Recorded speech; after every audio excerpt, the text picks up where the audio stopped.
Sabana. Are you ready? Kicau, kicau, kicau mania. Kicau, kicau, kicau mania. Kicau, kicau. Bismillahirrahmanirrahim. Assalamualaikum warahmatullahi wabarakatuh.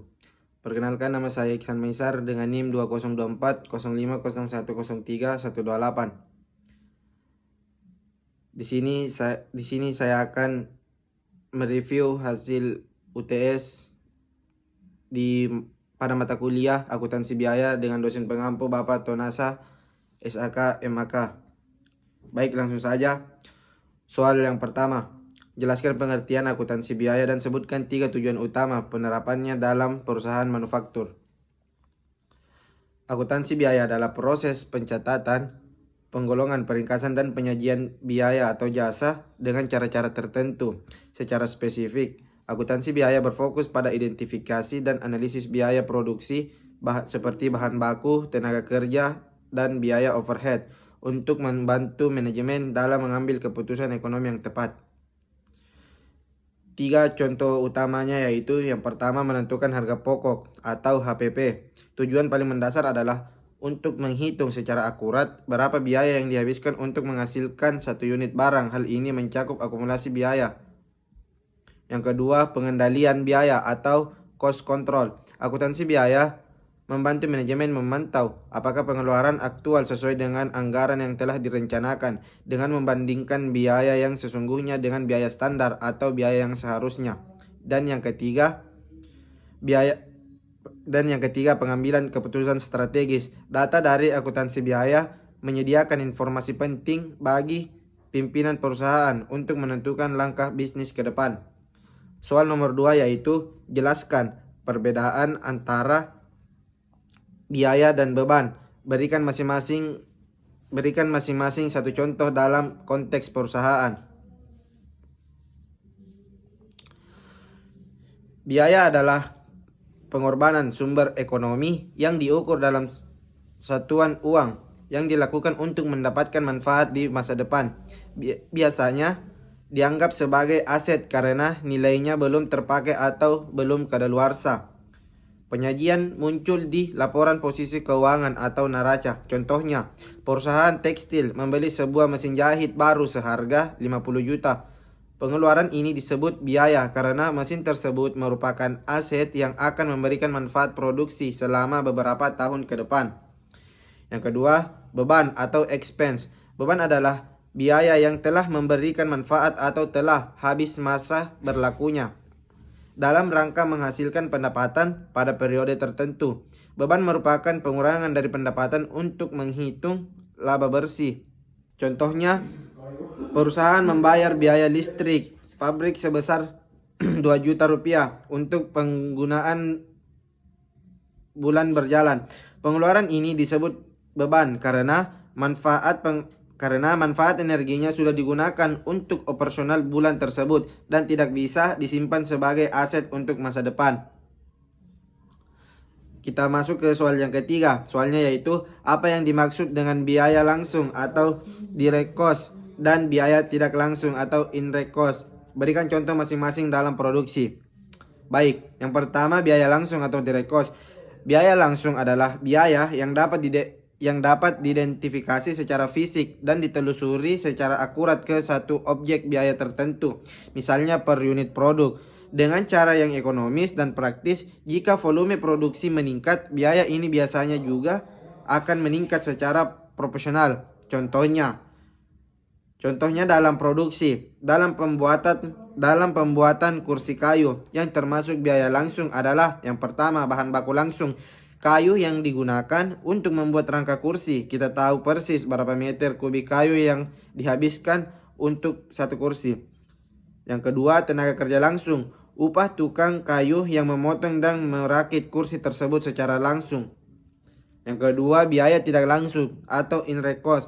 Biaya tidak langsung adalah biaya yang diperlukan untuk mendukung proses produksi secara keseluruhan, namun sulit atau tidak praktis untuk ditelusuri secara spesifik ke satu unit produk tertentu. Contohnya masih dalam konteks pabrik kursi. Bahan penolong seperti lem, amplas atau paku kecil. Secara teknis, paku menempel di kursi, tetapi terhitung biaya paku per 1 unit kursi dianggap tidak praktis dibandingkan biaya kayunya. Yang kedua, gaji supervisor. Manajer pabrik mengawasi seluruh produksi seperti kursi, meja, lemari yang gajinya tidak bisa dibebankan hanya pada satu buah kursi secara langsung. Dan yang terakhir, biaya overhead lainnya seperti biaya listrik, pabrik, penyusutan mesin, dan biaya keamanan gedung pabrik. Baik, soal yang keempat yaitu jelaskan konsep sistem perhitungan biaya berdasarkan job order costing. Dalam kondisi seperti apa metode ini digunakan? Baik, job order costing adalah metode akuntansi biaya yang mengumpulkan dan membebankan biaya produksi secara spesifik ke setiap unit pesanan, kontrak, atau proyek tertentu. Dalam sistem ini, biaya bahan baku langsung, tenaga kerja langsung, dan overhead pabrik tidak dicampur secara merata, melainkan diidentifikasi secara unik menggunakan kartu biasa pesanan untuk memastikan keakuratan nilai setiap pekerjaan. Metode ini sangat ideal digunakan oleh perusahaan yang menghasilkan produk atau jasa heterogen yang spesifiknya ditentukan oleh keinginan pelanggan, seperti custom made. Oleh karena itu, industri dengan volume produksi rendah namun memiliki variasi tinggi seperti perusahaan konstruksi, percetakan, firma hukum, hingga layanan kesehatan mengandalkan metode ini untuk menentukan profitabilitas tiap pesanan secara presisi. Baik, soal yang kelima yaitu sebuah perusahaan menerima pesanan khusus 100 unit. Biaya bahan baku sebesar 50.000 per unit, tenaga kerja langsung sebesar 30.000 per unit, dan biaya overhead dibebankan sebesar 150% dari biaya tenaga kerja langsung. Pertanyaannya yaitu hitung total biaya pesanan tersebut. Jadi, total biaya untuk pesanan 100 unit tersebut adalah 12.500.000. Nilai ini diperoleh dari akumulasi biaya bahan baku langsung sebesar 5 juta per 100 unit kali 50 juta, dan biaya tenaga kerja langsung senilai 3 juta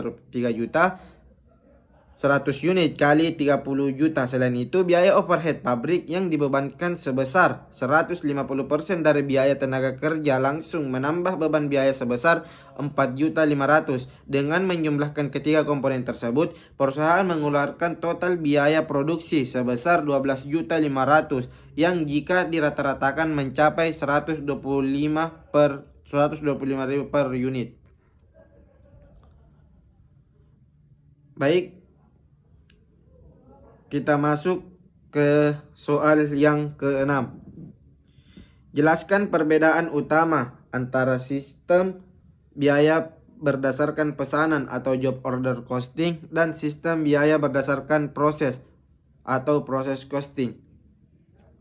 Perbedaan utama antara job order costing dan proses costing terletak pada karakteristik produk serta cara biaya diakumulasikan. Job order costing digunakan untuk produk unik atau heterogen yang diproduksi berdasarkan pesanan khusus pelanggan, di mana biaya dikumpulkan secara terpisah untuk setiap pekerjaan menggunakan kartu biaya pesanan. Sebaliknya, proses costing diterapkan pada produksi massal, produk yang identik atau homogen, selalu serangkaian proses yang kontinu, di mana biaya dikumpulkan berdasarkan departemen atau periode waktu tertentu. Akibatnya, pada sistem pesanan, harga pokok dihitung per proyek saat pekerjaan selesai.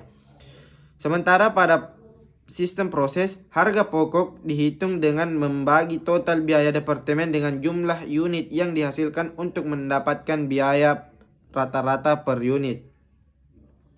Baik, kita masuk ke soal nomor 7 atau yang terakhir, yang dimana soalnya yaitu biaya bahan baku langsung atau direct material cost, biaya tenaga kerja langsung direct labor cost, biaya overhead pabrik faktor overhead cost, serta apa perbedaan dengan biaya tidak langsung dari ketiganya tersebut. Ketiga komponen utama dalam biaya produksi dibedakan berdasarkan kemudahannya untuk ditelusuri. langsung ke produk jadi. Seperti biaya bahan baku langsung adalah biaya material utama yang tampak secara fisik pada produk, sementara biaya tenaga kerja langsung mencakup upah pekerja yang terlibat langsung dalam proses transformasi bahan tersebut. Di sisi lain, biaya overhead pabrik mencakup seluruh biaya produksi selain dua komponen tadi yang diperlakukan untuk operasional pabrik. Perbedaan mendasar antara biaya langsung dan biaya tidak langsung terletak pada aspek penelusurannya. Biaya langsung dapat dihitung secara pasti untuk setiap unit produk, sedangkan biaya tidak langsung seperti bahan penolong seperti lem atau paku, tenaga kerja pendukung seperti satpam atau supervisor, serta biaya fasilitas seperti listrik dan penyusutan tidak dapat dikaitkan secara ekonomis ke satu unit tertentu. Oleh karena itu, semua elemen biaya tidak langsung digabungkan ke dalam kategori overhead dan dialokasikan ke produk menggunakan tarif tertentu, bukan dihitung secara satuan seperti pada biaya langsung. Mungkin cukup sekian dari saya. Kurang lebihnya mohon dimaafkan. Syukron. Assalamualaikum warahmatullahi wabarakatuh. Labana al Ready.